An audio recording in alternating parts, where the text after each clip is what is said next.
అన్నున్నాయి. ఆడోళ్ళకు మొగలకు ఎగబడి కొట్టి పోయిండ్రు. వాళ్ళకి ఏం న్యాయం అవుతుంది? నీ దండం పెడతా, నీ కాలు ముడతా కాంచెలు. నాకు తెలియదు, నీ దండం పెడతా. ఏడవకమ్మ, ఏం కాదు. ఆ కుర్రోళ్ళకి తెలియదు దైవాలు వాళ్ళు అల్లిపోయారు.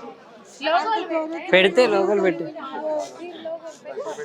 తల చేయొచ్చు అంత జ్వరం వచ్చేసారండి. మరి నా గొంతు పోతుంది, ఏం మాట్లాడాలి? ఉన్నవాడు బాబు మేమే ఇతలకు వచ్చి ఏడ్చేసామండి. మేము ఇంట్లోకి ఉన్నామమ్మ. నేను ఇంట్లోకే ఉన్నా. నేను సార్ వాళ్ళ పాపకు చూసుకుంటా. నేను 10 ఏళ్ళు అయితే సార్ వాళ్ళ పాపకు చూసుకుంటా.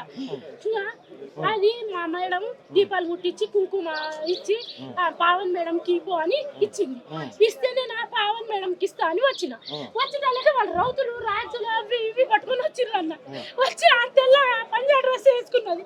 వేసుకొని నా ఎంటికలు పట్టి నాకు చిగలేదు కదన్న, గుండు ఉన్నదన్న ఎంటికలు పట్టి గుంజి నన్ను కొట్టొచ్చింది. అయ్యో మేము పనుల్లో మమ్మల్ని కొడుతున్నాం అమ్మ అని నేను ఇట్లా నెట్టినందుకు ఆయన రౌతులు పట్టి కోడిగుడ్లు పెట్టి టమాటాలు పట్టి కొడతాను, ఎగబడి కొడతాను. మాకు తెలియదు ఇట్లాంటి గేట్లో చేసామండి లోపల ఇంటి బయట వచ్చి కళ్ళకే ఇట్లా ఎగబడి కొడుతుండ్రు. మాకు తెలియదు బాధ్యత.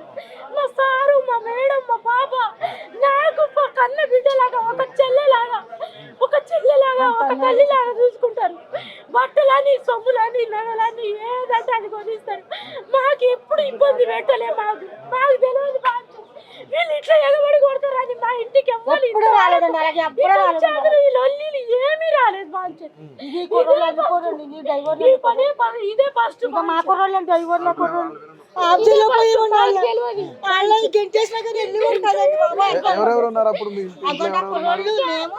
కొంచెం జ్వరం వచ్చింది. మా మేడం బయటికి రాలేదు, జ్వరం వచ్చింది అని. నేను ఇంట్లో నేనే ఉంటాను కదా అని దేవుని రూమ్ లో పోయి అవి తీసుకొని వచ్చిన అంతే.